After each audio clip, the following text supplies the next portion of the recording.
Today I'm here with Alex Shapiro, a wonderful composer and a good friend of mine. Alex, why don't you tell us a little bit about yourself and what you do? I like to say that I align little black dots in the hope that some of them will actually sound good next to each other. That's my motto. So as a composer, I write in all kinds of voices and styles, and a lot of my work these days is electroacoustic, where I'm putting live instruments with a pre-recorded track, pre-recorded in my case. Some people, as we know, love to use live interactive electronics and live triggered electronics. I usually use pre-recorded ones, just because I'm just too timid to fly without a net, so to speak, in case something goes terribly, terribly wrong in the performance and the laptop crashes or something. So I do everything pre-recorded. But I do a lot of acoustic music as well. Got a great deal of chamber music in my catalog. But the past few years, in addition to that, I've been doing a lot of electroacoustic symphonic wind band work, Hmm. and that's become a little bit of a signature and something I'm having a blast doing. So, and for which there's a really big market, and it seems to be a market filled with joy. It's just Yeah, a very happy working environment, and wonderful people to work with, and people expand their sonic horizons. And I'm just the person to do it because I'm a little outside the box. One of my band pieces was a 12-tone piece with an Afro-Cuban Latin groove underneath it. nice. And I thought, oh God, this is going to sell like 4 copies. But actually, it's become a really popular piece. So there you go. So message is right off the bat. I think my message to my friends and peers is don't ever not try something, or don't Yeah, ever listen to your inner voice of what you want to do that you might think is a little kind of out there or weird, because chances are that's the very thing that's probably the most original about you and most authentic about you that people will exactly. latch on to, right? So so basically, to sum it up, I have a good time. I'm just very lucky. I have a Nice, good time. nice. Yeah, I saw the Lesbian Gay Big Apple Corps do Paper Cut Yeah, uh, back last year. That was fun, and yeah, like they were a little off wonderful. from the typical thing. Exactly. Well, it's just so fun and that was a piece that was composed in 2010 for middle school, and it was actually the first electroacoustic piece for middle schoolers. Oh, Pretty cool, nice. right? And Yeah. at the time, I was thinking, well, when I wrote it, because it's electroacoustic middle school and involves paper. It's called paper cut because I use paper, printer paper, as a percussion instrument that every person in the band plays in addition to their instruments. And you can go online, go onto my website, alexshapiro.org, and look for paper cut there, and you'll see what I mean, because there are a bunch of videos of me showing how to do it, and then a lot of performances. Anyway, I figured by the time I was done with this, it's only about a 5-minute piece, but I figured like 3 people and a dog were going to buy this thing, right? It was not, and it turned out that not only did middle schoolers and high schoolers play it, and college students, but then professional or regional or adult bands, Mm-hmm. community bands, etc., were doing it, and it's so much fun to work with adults. I happened to be Yeah. in New York when this band was rehearsing. It just was Mm. complete coincidence, and they said, "Come to the rehearsal." I said, "Absolutely." And to play with them, tearing the paper and getting the rips and the timings just right, it was hilarious. We were laughing really Oh, hard. It was very, very fun. So, nice. but it's great to deal with people of all ages, in Yeah. this kind of. But they're a wonderful band. They're They're just yeah, they're great. they're good. Ellie Watkins, Yeah, she and I went to school together, which was like, you're kidding. yeah, yeah. What She was wonderful. a grad student when I was in undergrad, which is like I found out she was the director there. I was like, oh wow, cool. Um, That's great. so shall we jump into a little bit of businessy entrepreneurial talk? You um, can jump so into anything. kind of want to I'm a start. jumper. Let's jump. Yes, exactly, exactly. I kind of want to set the tone for the whole series by starting talking about a bit of just the what it is that drives us to take on this all this business stuff that can be so terrifying to other composers, and maybe what can make it a little bit less scary uh, in how you get started, and how you don't have to just jump in feet first, even though we're jumpers. You don't have to go whole hog with all this stuff. You can be a very iterative process. So what Absolutely. I mean, so I guess tell what what drove you to really start talking about all the business stuff and really doing it? I think what drove me to start writing about it and getting known for talking very directly about it was as I was developing my career, which started in concert music. It started very late, relatively late. I was, let me give a little background to listeners just so Yeah, that they please. understand the context. I started out, I've been writing music since I was like 9, literally. I was a very short composer and writing crap music, but nonetheless, I was doing it. I loved it, and I was 15. This is what I was going to do. I went to conservatories, yada yada. I got a wonderful, education, but I was also at the same time working in the commercial field. I always did both at the same time. And when I moved out, I grew up in New York City, and when I left Manhattan School of Music and moved out to Los Angeles because I had a gig scoring a direct-to-video thing, whatever. This is back in 1983, I think. When I came out to LA and did that, I sort of ended up plunging right into the commercial music world because that's pre-internet, right? Hard to believe.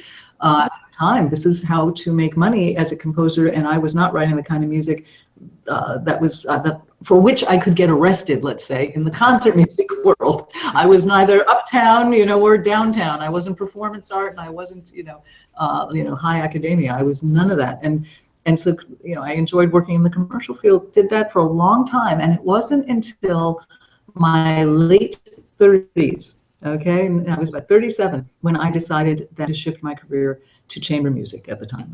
Had never even heard of wind band music. My school didn't even have a wind band. So wind band was never part of my consciousness, interestingly, growing up. I never had even been to a wind band concert. I'm not sure if I would have known which part of the euphonium to point up, So I'd never seen a euphonium. The New York Phil did not have euphoniums. But a great instrument too. I love It's this. wonderful. I love the instrument. But anyway, so the reason I say this is because you asked me what gave me the impetus to start talking about business with my peers. It's really the question. And I was forming my career kind of absolutely from whole cloth, I have to say, in the concert music world in my late 30s, at a time when, fortunately, it was right around the late 90s. I mean, the 90s, 98, 99, 2000, right around there. All of this was starting. And we had the internet all of a sudden. We had, obviously, desktop computing, but we had a way to connect around the world that, 15 years ago, I certainly didn't have available to me. As I kind of figured out just sort of logically myself how I could write a lot of music that I cared about, for which I was not getting paid that first year. These were just, I was able to live off of money I had made in the commercial world, and which was not a lot, but I had savings, and I could keep chugging, write a lot of chamber pieces, just small ones, because I figured those would be easier to get performed and out there, and that was a good calculation.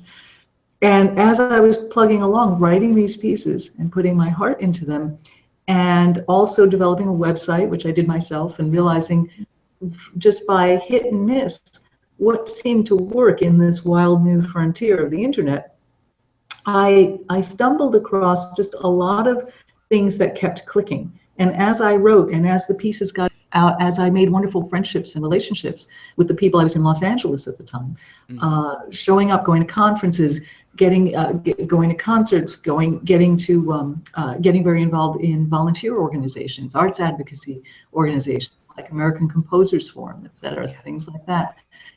All of these things combined led to sort of a light bulb going on in my head about how to make this work in a very new version of the world, because of a certain age. I'm 54 now, so 35 years ago when I was in school, whatever, obviously none of this desktop publishing, internet, being able to self-publish, that was not a reality for any of us, and we didn't have any sense of what our careers were going to actually look like, because the world just turned on here in, I think, a good way, but in a very challenging way. So here I am, kind of unexpectedly, just because I happened to enter the concert world right as all this technology became available to us. I was sort of at the mouth of the river, exploring and figuring stuff out. And every time I figured something out that seemed to be working for me, that seemed to push a piece out there in the world well, or get me more performances, or get a commission or whatever, as I started to get paid for my writing, I had this deep desire to share my discovery with other people. Absolutely. I felt Absolutely. like if I'm hitting my head against the wall, figuring this stuff out kind of for the first time, I just have to hit their head against the wall. I mean, that's just stupid. Yeah. So, and it's not like I was so brilliant or am so brilliant. I'm not. There's a lot of stuff I don't know, and I'll never figure this stuff out. But I figure whatever I do know, I want to share it with my peers, right? And Absolutely. because my attitude has always been, I've got this hair in my face, my attitude has always been that the more of us in the arts who do well, the better for everybody, the better for the arts, the better for every one of us, that we need to cheer each other. And that's been the basis of what I do. So that's what gave me the urge to start writing about this stuff. I don't do it often, but I do it, I guess, enough that I guess I'm sort of known for it, between the articles here and there from New Music Box, which is such a wonderful online magazine. Oh, it's great. To the ASCAP Composer Career Workshops, which is how you and I met in New York, when I did one in New York, 4 years ago or something? That sounds I can't about remember. right. That was a Years. fantastic workshop. I'm glad that, That was a that good you guys did that. Yeah, me too, because of course it was me, Jim Kendrick, and dear late Stephen Paulus, and whose brainchild it was. Yeah. So the three of us, we call ourselves the Three Musketeers, or either that or Peter, Paul, and Mary. We used to go around, and do all these, and now Jim and I do it. And we love giving. It's really wonderful. And I talk about the tech stuff and the creative stuff, and he gives this amazing workshop within the context of our seminar, about 45 minutes on copyright law. Yeah. And it's fantastic. The 6 rights of copyright and all of the intricacies of copyright and contracts, and it's just great. So he's brilliant. Yeah. So anyway, but yeah, I love sharing all this information, and I think it's so important, as do you. And you've done this on your blog a lot, Dennis. Yeah. You're now in this podcast series, to share information with each other about what it is that affects our lives and our happiness. To me, it's not about money, it's about joy and happiness, and a life that is holistically connected to everything around you, that is going to be fulfilling, because it's the only one we have, and it seems to be a very short ride. And And insofar as it is about money, that's to make more music and make more joy, and to continue and not have such a fraught life of, oh God, I have student loan debt, or I how am I gonna keep the roof over my head, and how am I gonna put food in my mouth? Right.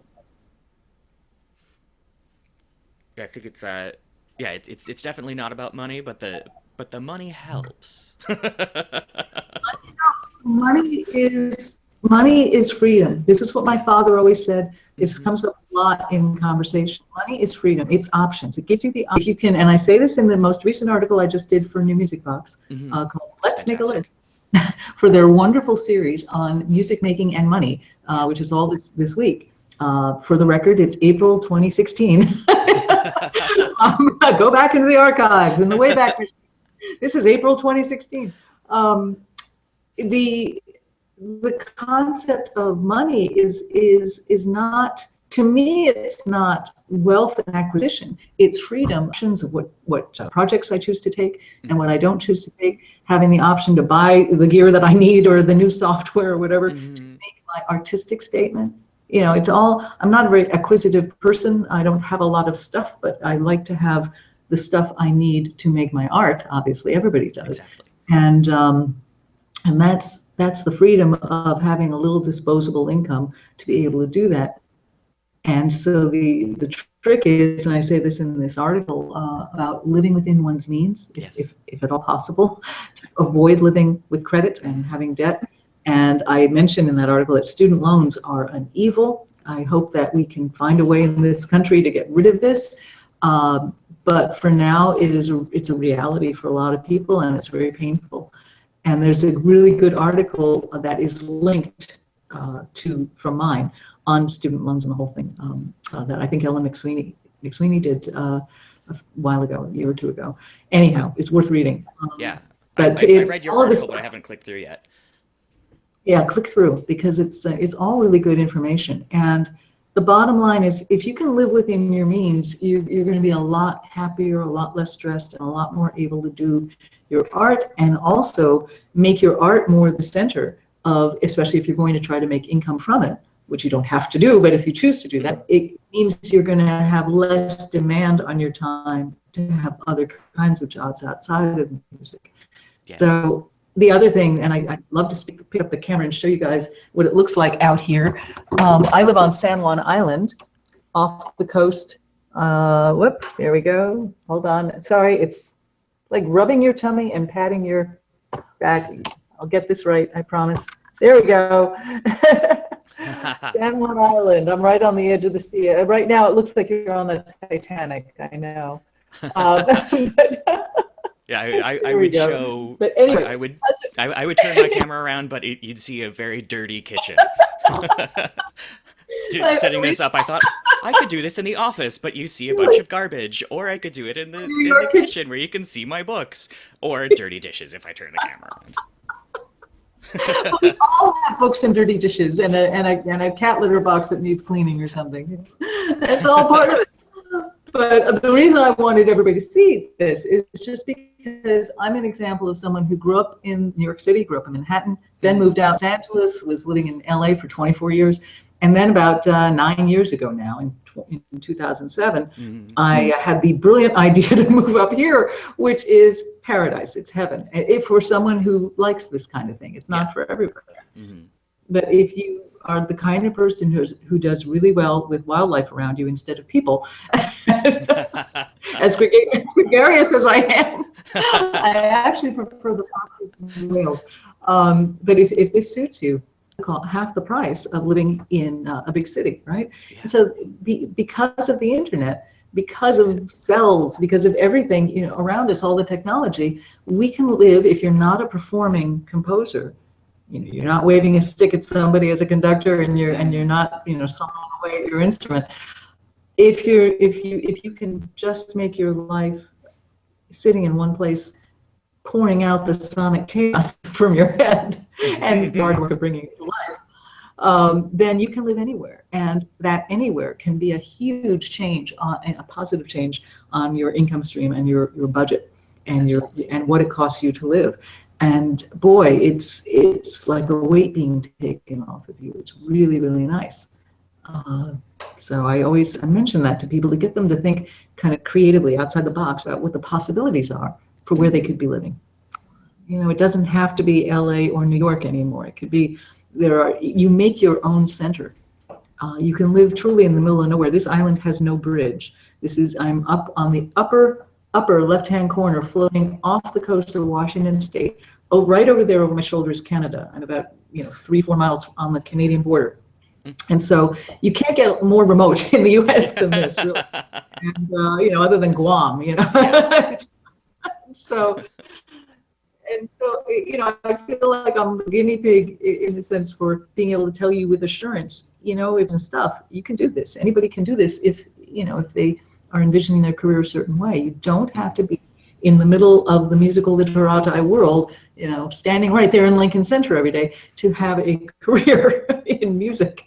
Yeah. So that's pretty mind-blowing, actually, because when I was coming up, you did have to be in the middle of Lincoln Center. Exactly. And yeah, you get to think creatively about how you're going to live your life, and not this linear path that we used to we had to follow. This is what you did. You move here, you write this, you win this prize, and then and then you are successful. Now you can go live on an island somewhere and be just as, if not more, successful. And not have any prizes or degrees or any of that. I mean, I have done everything wrong. If you look at the textbook way that people would have a career, I cannot do those boxes. I've like blown it. I am a failure, but I'm a really happy failure. Yeah. I think the failures usually are like often happy when it's like your sort of failure. It's a happy failure. It's a happy failure. It's like just saying, there are so many ways to define your life and to define success and to define happiness. To be fulfilled. And whatever the formula is for every individual, and it's not going to be the same for any, everybody's got their different fingerprint of what matters to them. But if you can, be still enough at one point or more in your life to think about and to divine what you want your life to look like, what really would make you happy, without thinking about what other people say should make you happy, right? If you can get the word should out of there and shut out everybody else's expectations about what they think you should be doing, and just listen to your heart and say, what would define happiness for me? And you're on your way. It's different for everybody. And because of the freedom we have now, thanks to the technology, we can make these choices and make these decisions that I don't think we could have made, at least not very easily, 25 years ago.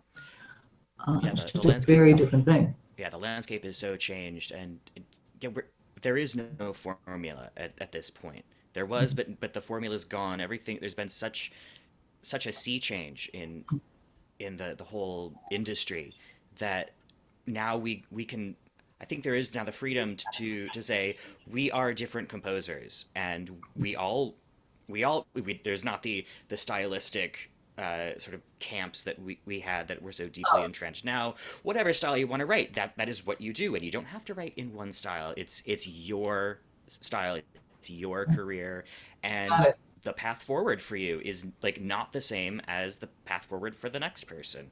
And anybody who says that there's one path, like they're probably trying to sell you something. There you go. They're just not very creative. They're just listening to what they learned when they were in school 30 years ago instead of looking, around them. There's so many paths. And I always say this, that there's never been a better time to be a composer, much less any kind of artist, than now, because of all the paths, because there isn't one way or two ways or four specific ways that you are allowed to be approved of in your music making, by the critics or by the audience, whatever.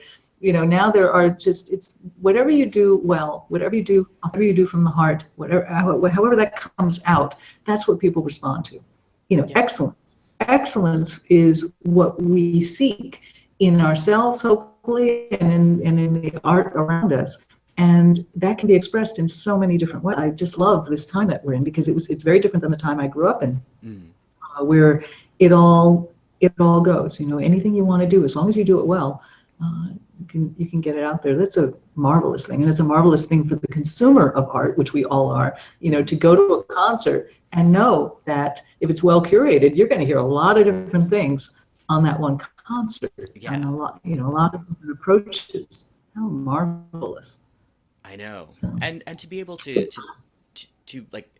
go out and I'm gonna shill for one of my projects right now. To start, to be able to be a not wealthy at all composer in in Queens, starting a record company, and I just put out an album 2 months ago, and I have plans for. I'll shill for your album. It's beautiful. and I have plans for my business partner and we have plans for 5 more over the next several years. That would be unheard of. That's right. 20 years ago, I wouldn't even think that it would have been quite so possible even 10 years you wouldn't ago. Have had the album, you wouldn't have had the distribution channels that you have to get it out there and to get it heard. Now, the downside is it's hard to make a lot of money off of the current distribution channels, as we know. Digital brought with it a two-edged sword. Absolutely. Because on one hand, it's fantastic for getting our work out into everybody's hands all over the place. On the other hand, it's not fantastic for getting paid. And this is a huge issue, and it's not going away anytime soon. And no one has cracked the code yet about how to fix this. No, it's a very serious problem. But nonetheless, in terms of getting them, it becomes the tail wagging the dog, where for the time being, if we can't make a lot of money in, let's say, mechanicals or in streaming and all the things where we, hopefully that will change. But for the time being, it becomes advertising, right? It becomes the publicity for the work you do. And by people hearing the stuff that they're not paying much money for, if anything, well, it's not good they're not paying money, but it is very good that they hear what you're doing and will end or performing your work, and you get your income from other usages, in a sense, of Exactly. recording. It's not perfect. I'm not saying that's how it should be, but at least there is that give and take with how it all pieces together. And one of the things that I talk about in that article I just did for New Music Box is creating the flow of events in your life, the flow of stuff that's out there in the world that's coming back into you in different ways. Some of it is oblique, some of it's more tangible, some of it's more direct, but it creates, you have enough of a weather storm. I call it a personal weather storm. I don't think I used that term in the article, but that's really what it feels like. You're creating your own of a swirling activity with a lot of different projects, a lot of different people. And so it ends up being a sustainable thing every month. It takes a while to build up to that. You don't just roll out of bed one day, decide you want to be a composer, and boom, there's all that swirling activity. You know this very well, right? It takes a long time of developing, not only your catalog, but the relationships and being out there in the world. But once it kind of hits critical mass, and again, that's different for everybody, whatever, when you get liftoff, when you get the right velocity to leave the ground, which is different for whatever size plane you're in, right? Yeah. When you get liftoff, it's an amazing feeling. And then the trick is to sustain it and just make sure that everything is self-sustaining, or many things can be self-sustaining, and that the passive rewards, the passive income from certain things keeps coming in. It's very, very interesting.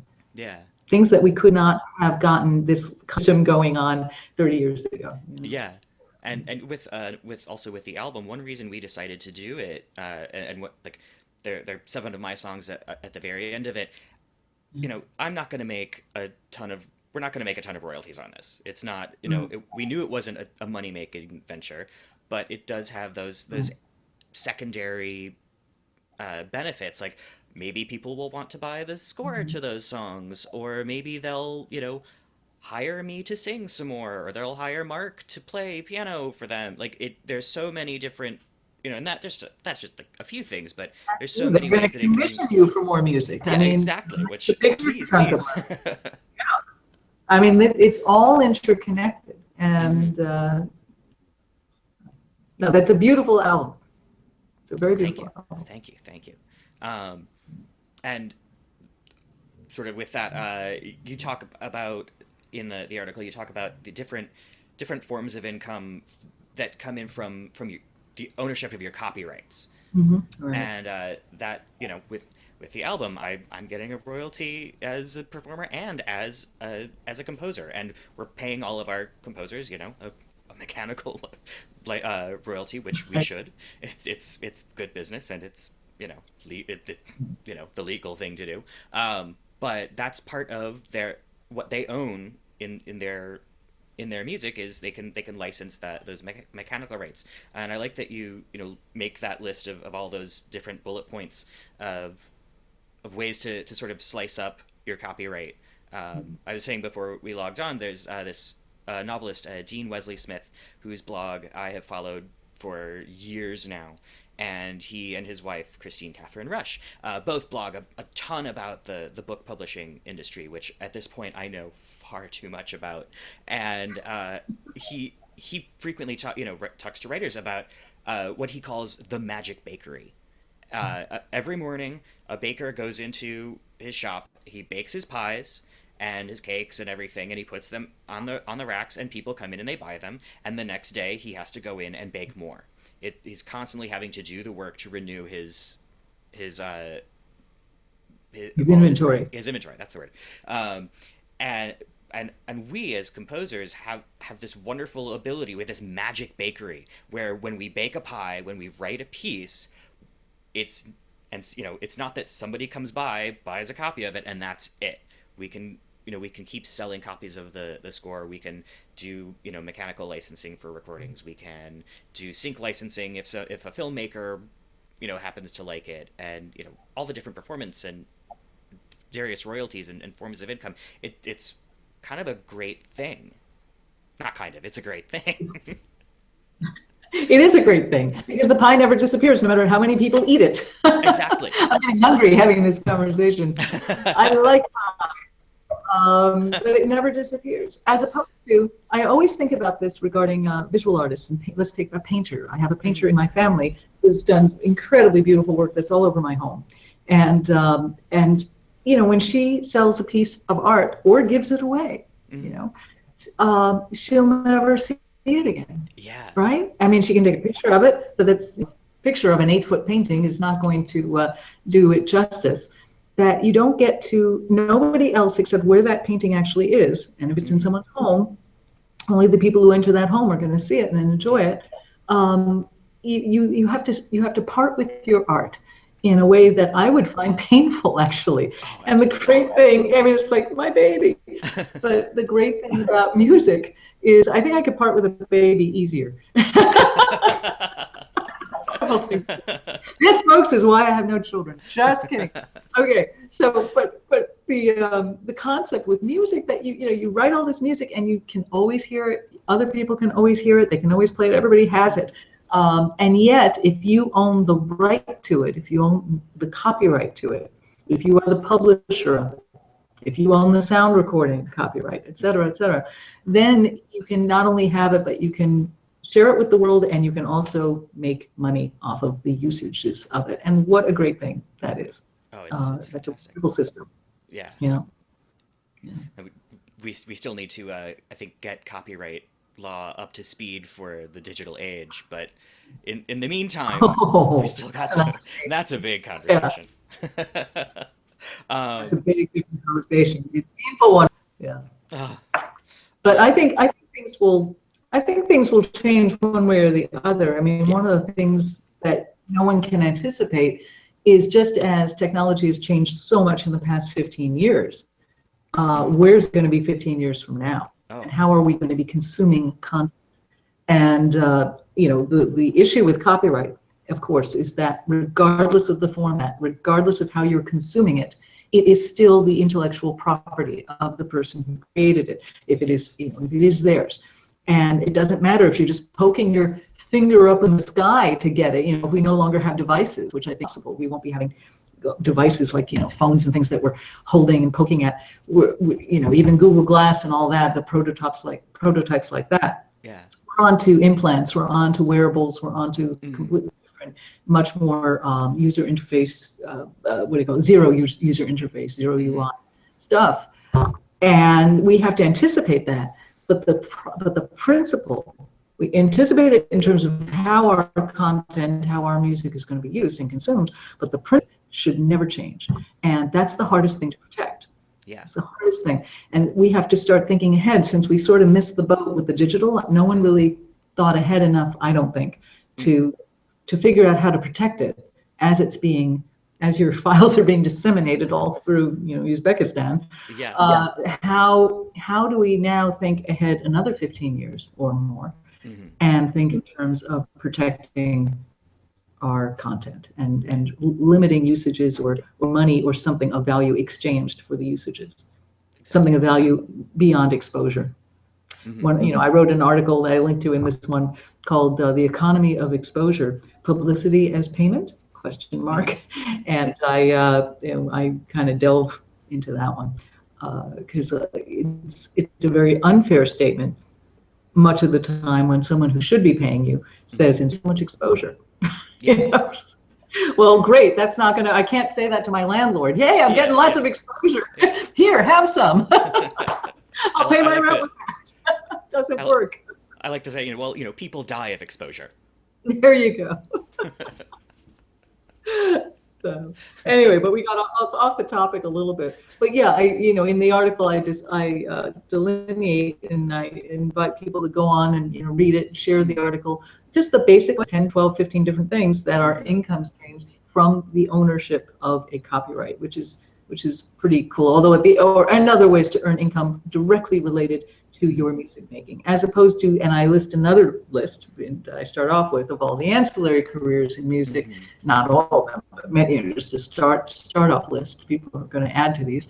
There are a lot of really cool ways to make a living in music, and you can mix and match, and one from column A, from column B, from column C. Exactly. But I was particularly focused on how can you actually make money from your head. and from you being you.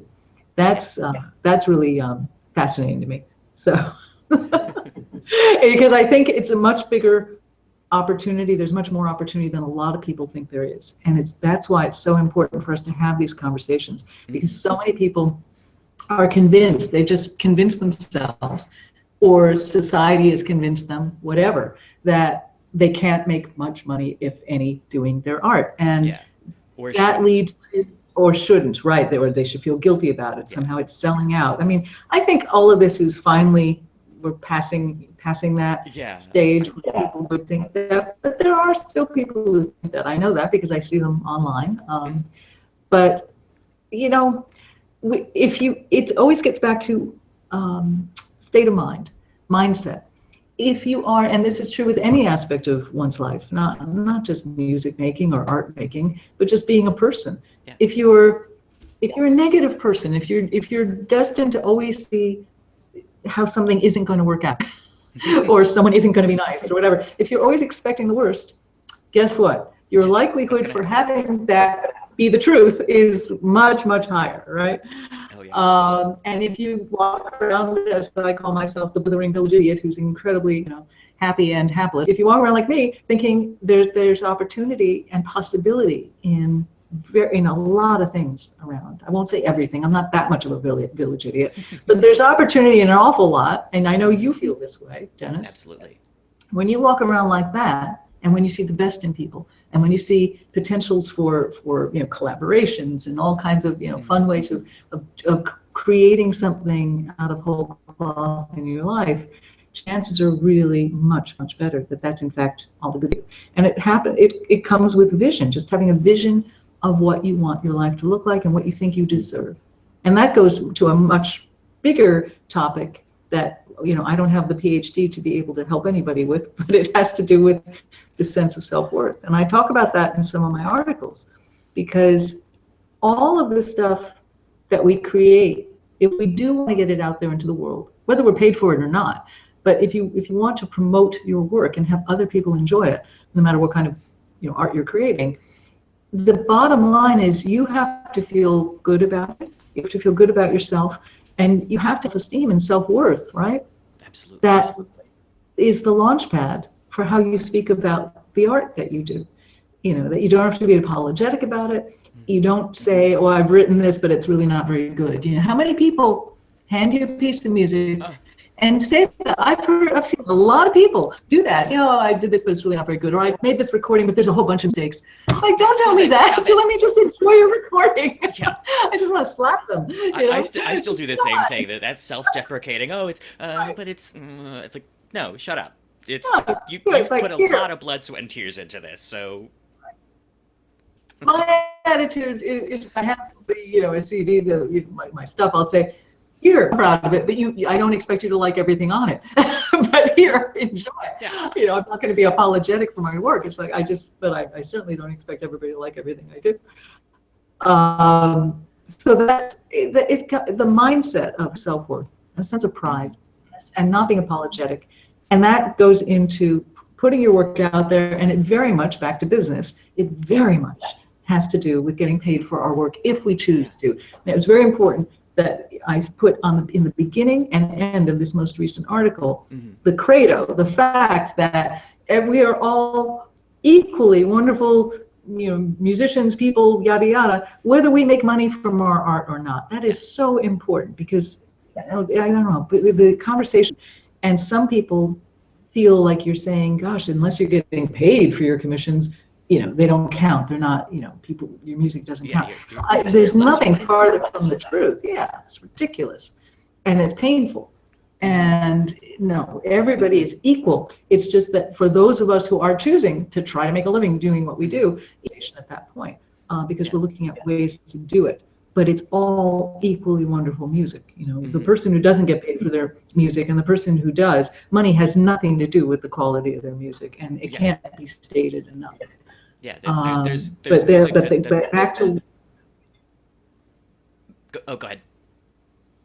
No, you were saying something. Oh, I was gonna say there's music that is more, positioned to make money to have a more Right. greater popularity, whatever you know, and will probably be Right. positioned to earn more. There's music that is not going to have quite as large of an audience and might not. It's still equally high quality music. I mean, I think that's what we expect, that if you put your music out into the world, that you have the technique, you have the chops to do it, and you know, just it's going to be high quality music, whether it's this type or that type, whether you choose to pursue the the business side of things or you choose not to, whether you Exactly. choose to and you don't make money or you choose to and you do. It's all the The bottom line is the music. It's it's yeah, it's not about the money. Money is the ancillary thing, yeah. that and again, it's if you choose to make money from it, then that's when your sense of self-worth and your sense of pride in your product, in your content, in your Hmm. heart created product, because you are the product Hmm. that you are putting out there. The music comes from your heart, just your brain. Yeah. It comes from who you are as a person. And so you're really selling yourself in a very pure, soulful way, Hmm. because no one's going to sound like you. Everybody sounds different. Everybody has a different ism in their music, Hmm. and certainly in art music, and there's other kinds of craft-oriented music where we're asked to be chameleons and sound like other things, and that's a fun task as well. Yeah. But with art music, it's all about you and your personhood.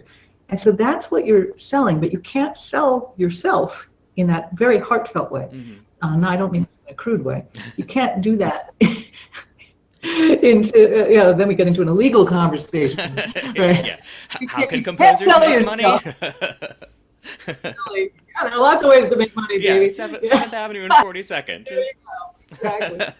You can't sell yourself unless you feel really good about yourself, right? Hmm. And it's not that we have to feel always great about ourselves, but you have to have the general sense of flow and pride of, Hmm. this is what I've slaved over, Yeah. and I hope that somebody. My attitude is I never expect huge numbers of people do dig or enjoy what I do. I'm always delightfully surprised when larger numbers Hmm. do, but I'm very happy. It's worth me rolling out of bed and putting notes on the page Hmm. if just 4 people in the world Yeah. will hear what I'm hearing, and Yeah. just a tiny number. Then when you get that one email from somebody who has written you something wonderful about how your music has Hmm. touched them, oh my gosh, that just makes my day. It Oh makes yeah. my week. That's all I need, is just to hear from one person that's like, oh, and I make it clear to them how much it means to me too.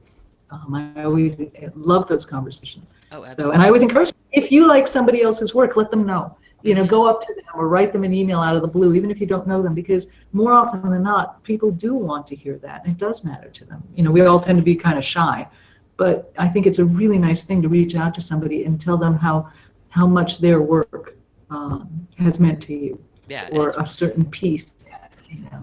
it's worth more than most of like pretty much any of the awards that you might get, like to have people reach out to you that you've actually touched, that you've actually like they Oh, responded to your work and they've taken time out of their day to tell you. There's more I think that's the to best that reward. than it feels better than, I mean, maybe not better than like a Pulitzer, but like the big ones might feel great. I don't know. Maybe one day I'll know. I think Um, they'd both be good.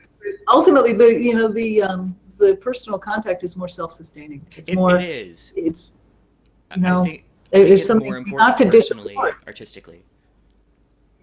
To have reached someone's heart to the point where they're going to reach out to you, and tell you that. That's a very wonderful byproduct of what we do. Yeah. It's a great thing.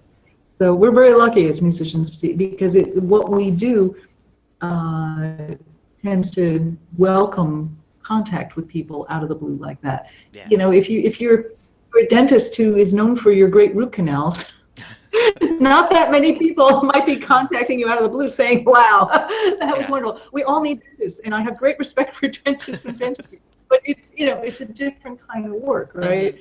When you're creating art that enhances people's lives, Yeah. that is necessary in a different way than a good root canal is necessary. They're both necessary.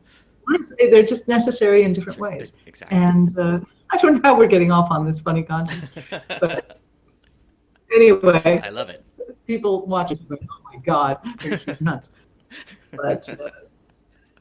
But I think everything. It all has to do with human contact, Yeah. and for me at least, not for everybody. There are plenty of composers who are quite solitary and don't really care one way or the other what other people are relating to or not in their work, and that's perfectly fine. There's Yeah. no right answer. Exactly. You're your For own me, composer. it's about communication. Exactly. Yeah. So. Another thing you talk about that I really, really, really liked in the article was finding a balance. And when I saw the heading "Finding a Balance," I really Yeah. thought you were going to talk about like work-life type, you know, balance. But I really like what you had to say about finding in what you write. You can find a balance between. I immediately thought of like Copeland, of how we see him in two different ways. There's the populist Copeland, and then there's the more rugged uh, modernist Copeland. Mhm. And reading biographies of him, I read every one up to a certain point, and then I had to stop.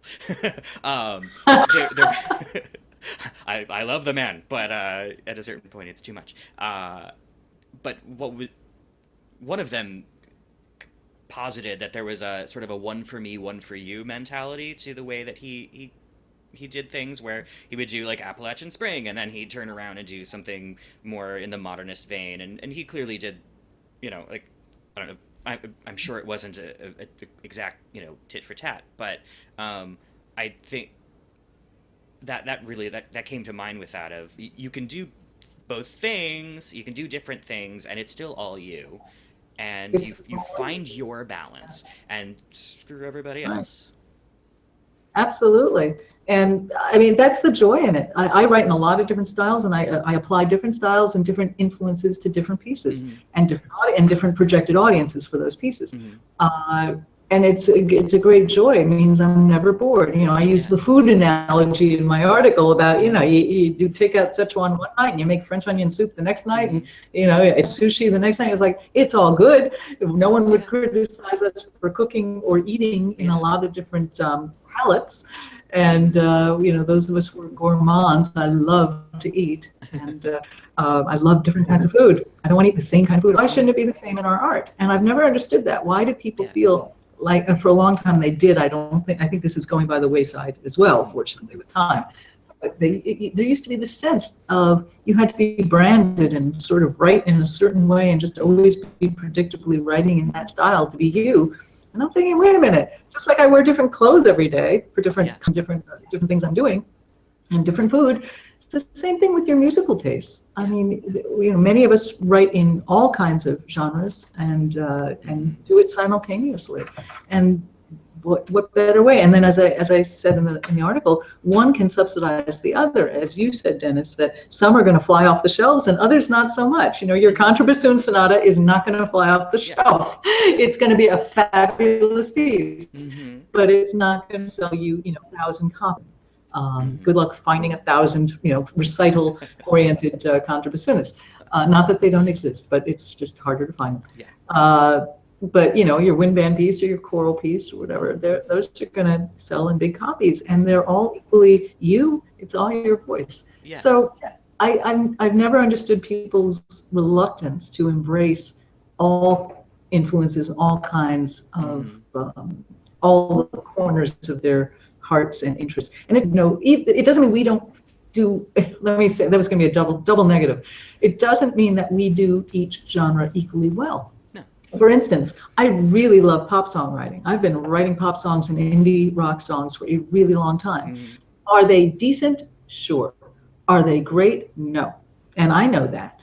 I know that very well. But it doesn't stop me from doing it because I love to do it, right? It's Yeah. like my hobby. It's one of my Exactly. musical hobbies. but at least I'm wise enough to know that that's probably not going to be my bread and butter. I shouldn't like go to Nashville, knock on doors, and expect great things to happen. So, but I'm having a good time doing it, right? Yeah. So it's like that kind of thing. Be honest with yourself about what you're good at, right? Yeah. Be brutally honest with yourself, but have a great time doing everything. And it's very likely that that sensibility, you know, that in my case, you know, absolutely, you can hear some of my pop sensibilities in some of my pieces. And in that context, it works really well, you know? Yeah. So it's because it's authentically me. Same thing with my love of jazz. There's a lot of jazz in my work. My most recent piano suite, which is about a 25-minute aired last month, called Arcana. Big piano piece, 8 movements, and there's a lot of jazz influence in there in the context of a concert music piece. And nothing makes me happier than to be highly chromatic, kind of this dramatic, you know, almost second Viennese school kind of angular chromaticism, and a bit of Bill Evans in there or whatever. You know, it's really nice. It works. And, I mean, we can do anything. We can do anything, and we should. So never ever listen to other people critiquing what you do. They have a right to critique it. They have a right to not dig it. That's fine. But don't be put off by that. Don't ever listen to that as, oh, I guess they're right. You know, no. Yeah. Or don't let them tell you you shouldn't do that. That's right. Right. And for a long time, I think the music world I grew up in when I was younger was that world where you were given very distinct messages of what was approved of and what wasn't. And that's very stultifying. So yeah, I got a lot of those sorts of messages in my education as well, and you know, I've only been out of undergrad for 12 years. How many years? A few years. A couple. And you know, I came to New York and I studied here, you know, both in school and out, and I still, you know, even in the 2000s, have continued to hear that from people in, you know, like teacher mentor type people will still sort of try to box you in, and that's not always healthy. It's usually, I would take it a step further. Not only is it not always healthy, I would say it's really not healthy. Never healthy. Yeah. I mean, you know, and there are good reasons. Listen, there are good reasons when you're in school that, for instance, a good teacher will ask you to write in every style possible. Like, you know, I remember doing this in school. You know, you had to write Baroque, you had to sound like Beethoven, you had to sound like Chopin, you had to do speaking counterpoint, all, you know, everything, right? Yeah. That's all good because you want to understand it from the standpoint, from the inner workings of it, of how that music is put together.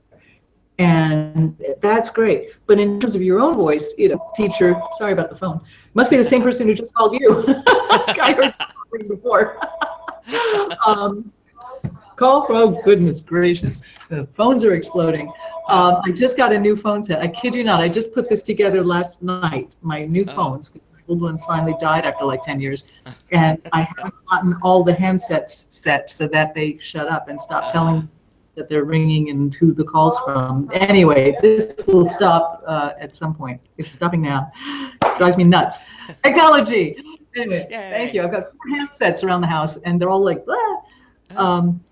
But the point is, back as I was saying, that when it's one thing to learn all these things and have instructors tell you, you know, it's important for you to understand all these things. It's another thing when you're coming in, let's say as a 21-year-old student, and showing your teacher your work, and then they're kind of slashing and burning, saying, "Oh, this is wrong stylistically."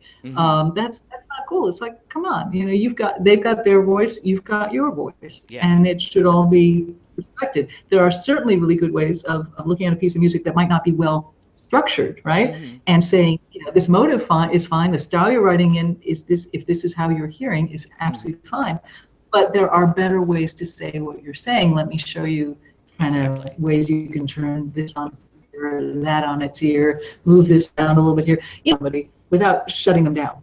And I think that anybody who shuts another artist down, it's not helpful. No. Especially because it's at the most vulnerable time in our lives when we're younger and just trying to find our way and find our voice. It's a lot easier when you're my age and you've been doing this for a long time and you have a reasonable amount of self-esteem about what you do. if someone was to say, that's terrible. It's like, fine, you can think that, that's fine. But it doesn't hurt my feelings so much because, you write what you hear, I'll write what I hear. So it doesn't Exactly. bother me so much. But I think I would have been in tears at age 19, Mm-hmm. if somebody had criticized me like that, because we're Yeah. very vulnerable then. It's a different thing. Exactly. Composing is a very different thing when you're younger than it is when you're older. Mm-hmm. It has so many aspects. I joke often that composing at this age, or at any age, your age included, as an adult, it's a faith-based pursuit Yeah. because you could be, the deadlines are looming, right? And you're Mm-hmm. terrified that you have to come up with something ideally, if not friggin' brilliant, it's got to be fabulous. But you can never say that to yourself, otherwise you'll torture yourself. But you have to come up with something for a lot of people in often a very short amount of time. Mm-hmm. And you're staring at the blank page or whatever, and it can be absolutely terrifying, except for the thing that gets you through is the thought that, I have never missed a deadline. It's always worked out fine. No Mm-hmm. one's ever put me in jail for bad music, Mm-hmm. right? Don't try to tell or ask for their money back or any of that. It will happen again. And so you have faith, even in that 11th hour when you haven't hit upon the right, Mm-hmm. motive or theme or idea for your piece. You have to have faith that it will indeed come. You know what? It does. Mm-hmm. It always shows up when you need it to show up. Mm-hmm. Sometimes it means you have to get up and do something else and walk away from it for a while, Yeah. but it does show up, and it shows up in time. That kind of faith that we can have now as adults who've written a lot of music, you don't have that faith when you're 19 because you haven't written a lot of music under a lot of chances, under a lot of deadlines at that point in your life. So it is truly terrifying, and that's when you have to prove to yourself, just by doing it, that you can do it. That's when you find out if you are well suited for this life and this job description. Because by the time you're older, you know that you can do it. But you know you can do it. I don't think it ever stops being terrifying, but it's a fun kind of terror. Oh yeah. It's that jumping off. How Yeah, we're time. back to jumping off. We're Yeah. back where we start. Let's just jump. Take a risk. It's my other big thing. I say this in every interview because it's so important for people to hear. If get out of your comfort zone, at least just a little bit. When somebody comes to you with an idea or a project or a commission or something that they'd like you to consider doing, your first reaction might be, oh my gosh, I could never do that, or I have no idea how to do that. But maybe follow it up with the second reaction is, why not? Let me try. Because it could open up whole new worlds to you. And that's exactly what happened to me with band music. I certainly was not seeking a career writing or a secondary career writing band music. And it came completely out of the blue. And it has ended up being a happy place for me in addition to all the other stuff. I never would have guessed that in a million years if you told me I'd be writing all this band music. So, take a risk. Take a risk. It usually works out great. And if it doesn't, as I often say, no one's going to die. Probably. Probably. Fingers crossed. Fingers crossed. It's not like being a brain surgeon. We are don't take so many risks. Thank you very much. If you're going to take a risk, do not take it on my brain. Thank you very much. Really, really. I like it the way it is. Yeah, But artistic brain surgery. Well, since we're coming up on we're approaching an hour here. I wanted to sort of wrap things up with one of the last things. I think it's the last thing maybe you say in your article. The two words simply "be kind," and I think that's great career advice. And I think kind of to bring this back to the idea of business mindset and the entrepreneurial spirit. I think kindness is the one thing that when we talk, so many of us, when we talk about what is it that a business does, 'cause as artists we are small business people. Like, quite simply, we publish our own works. That's a business, and that's what makes us an entrepreneur. But when we think about business, we think of the guys in the suits who are trying to take over some like little mom and pop thing, and it's all very cloak and dagger and very the corporate espionage and the, like lack of morality, lack of ethics, just being a dick, that sort of a thing, you know. And then we talk about marketing. We think of the used car salesman. We think of the telemarketer, the hard sell. But what so much, I think, what so much of this is, like, you know, you say a lot about, you know, being like making those relationships. It's so much about being kind to other people. You know, and I know you've said many times as well, composers are not in competition with one another. Sometimes it may feel like it when we're up for the same award, but in the real world, in the real world of music and putting ourselves out there, we don't compete. And the way that we all get ahead is by being kind and being supportive and generous, because that rising tide raises all boats. That's right. There's no more important thing to personhood and a happy life than that. Yeah. And that includes surrounding yourself with people who treat you kindly as well. Mm-hmm. That don't surround yourself with people who are not kind and gracious and thoughtful. Mm-hmm. That if you can avoid spending time with people like that, you will have a happier life. I'm pretty good at shutting those people out of my life. Mm-hmm.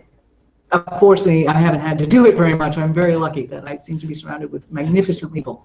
But, you know, occasionally you come across a bad egg and somebody is just going to, you know, want to try to drag you and everybody else down with them. Mm-hmm. It's like, no. Just walk away. But the thing about kindness is that there is really no other way to form these relationships of which we speak in our world. Why would anybody want to spend time with you or your music if you weren't putting forth kind of a, you know, a generous spirit of being connected to? There are many people who completely defy what I've just described and are doing fine. But my version of a happy life is to be very thoughtful about other people and what do they need, what matters to them, and to have my relationships based on that. It doesn't mean I don't have my selfish moments. I am not perfect, but I really do try a lot to think about other people and what their needs are and what their context is. And if they say something, what's the context of where they're coming from that they're saying that? Mm-hmm. But bringing out the best in everybody is a very important thing, to do one's best to bring light to people as opposed to negativity and darkness. Mm-hmm. And again, it doesn't mean that I don't have a snarky negative side. Everybody does. But it's a matter of, and that's sort of fun, right? After that third glass of wine. But, you know, ultimately it's really nice to kind of keep that in check and to rise above and hold your standards very high. Mm-hmm. About what you want to represent in this world and what you want to hold dear to your heart. I think it's got to be very hard for parents of young kids right now in their house, and if they're looking at some of the crap going on, whether it's in our political campaigns or you know, anything else in the world, and you just see the behavior on television. We don't have a TV. I haven't had a TV in a decade, but I'm not unaware of the world around me. Obviously, I have the internet, but I look aghast at the stuff. I mean, I sound like a little old lady at this point, but I look aghast at the stuff that these young minds are being exposed to as being sort of the norm because they're all in the media, or lack thereof, the ethics or lack thereof, to which they're being exposed, and that are seeping into their consciousness. I worry deeply who these people are going to be by the time they're in college and beyond. You know, they're being exposed to such a base and terrible and dark and nasty level of what it is to be human. And I would like to think that we can get past that as a species, but I think it's or something, by which time we will have killed ourselves off and something else will take our place. That will be a kinder version of our species will take over. I'm off my soapbox now, don't worry. But anyway, this stuff concerns me, you know, and I address it in my music to some degree. I find a way to have this conversation, but it worries me. I think that we're reaching a bit of a tipping point in our society, and the things that media chooses to reflect back to us or amplify, right? Fear, hatred, ugliness, bigotry. That is it exists in society, and then it is amplified by the media and aggrandized, and then thrown right back. More Yeah. fear, more fear, and it creates a tremendous ugliness and a tremendous problem for our culture. Mm-hmm. And I don't know what the next step is going to be, but Yeah. it's challenging. So the antidote to that, as far as I'm concerned, lies within each one of us as an individual. Yeah. That maybe you can't control the rest of the world. You can certainly control yourself, right? Mm-hmm. And how you are in the world. And what I find, and you find, is that when you're kind to somebody, it changes their day. And they'll turn around and maybe be kind to the next person, or they're already a very kind person and they're just inspired to also continue to be very kind. It does work like that. And that's very powerful. So I do believe that each one of us has a lot of power to affect good things in the world around us. Yeah. I really believe that. Yeah, Music is, of course, within the world at large, we as artists can help to foster those things, and within our own community to foster that kindness, that generosity, that can only be a positive thing.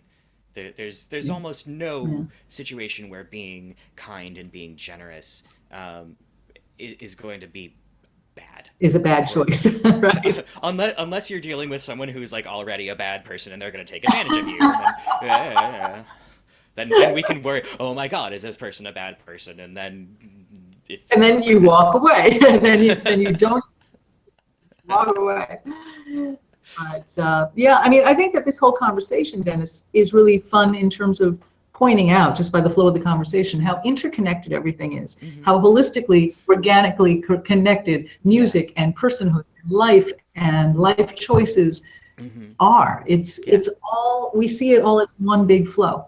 It's not, here I am living this life, and oh, by the way, then I write music. It's not. They're not compartmentalized. It's all one thing. It's all connected. The music is completely connected to the sea. Whether I'm writing about this, there are whales coming toward me. But I'm not making this up. There are whales on their way here. The orcas, the killer. We have 3 resident pods of orcas here on in the Sound. And I have the big salmon banks is where a lot of salmon hang out, and that's what these orcas like to eat. So I get a front row seat. And if you guys, whoever's watching, friend me on Facebook or go to my blog, notesfromthekelp.com. Either way, and you'll see a lot of pictures, including whales jumping up in front of me as I'm working. So they're headed this way. We will be done with this broadcast by the time they appear, but on Facebook for whales. See how many composer interviews you're going to throw at the end. I don't know, it's one of the holistic aspects of my writing life for which I am deeply grateful. And I'm also grateful for your friendship, Dennis. And it's delightful that you're starting this podcast and getting it going. And I think this will be a string of really terrific conversations. Jennifer Jolly is your next guest, I think. She's fabulous. We're figuring out the exact timing for next week, so I'm really excited to talk to her. And thank you for being my first guest. Everyone out there in listener land, I didn't actually tell Alex she was my first guest until until we met to start this. It's like, oh yeah, you're setting the tone for this. Oh, it's only uphill from here, folks. We're setting the baseline, and now it'll get better. Don't let this put you off from Dennis's podcast. It will only get better from here, I promise. Well, thank you, Alex, for doing this and for your generosity with being here and with your generosity with the workshops, which is how we met. I mean, if it weren't for you doing that and for people everyone you've worked with doing those things, we wouldn't have met. And I think a lot of composers, young and not young, would have a much harder time figuring out their path. We got to share all this information. Well, thank you. And so we can. Oh, go ahead. We just our binary information got crossed, so you go ahead. I was gonna say, in addition to Notes from the Kelp, where we can find you at alexshapiro.org, and is there anywhere else? Facebook, I'm usually pretty active on Facebook, except when I'm under a lot of deadlines, and then I'm not posting as much. But yeah, those three things tend to be kind of my life. I need to update the blog more frequently than I do. But I'm an amateur wildlife photographer, and it's something that I love to do. And I'm basically the Jane Goodall of composers in that I sit here for long periods of time, the way she would sit in the bush waiting for the gorillas to come to her. Or the chimpanzees, and I just sit here, and because of my work, I'm watching, and all the animals come to me, which is amazing. And so I always have my cameras at hand. And so if you're curious what the Pacific Northwest wildlife looks like, log on to any of my sites. So, Great. and you can hear my music too. What a Yes, concept. yeah, So, and it's all good music. thank you. So thanks, Dennis. Thank you. I'll end the broadcast here, so stick around for a minute, and Okay. thank you again for being here.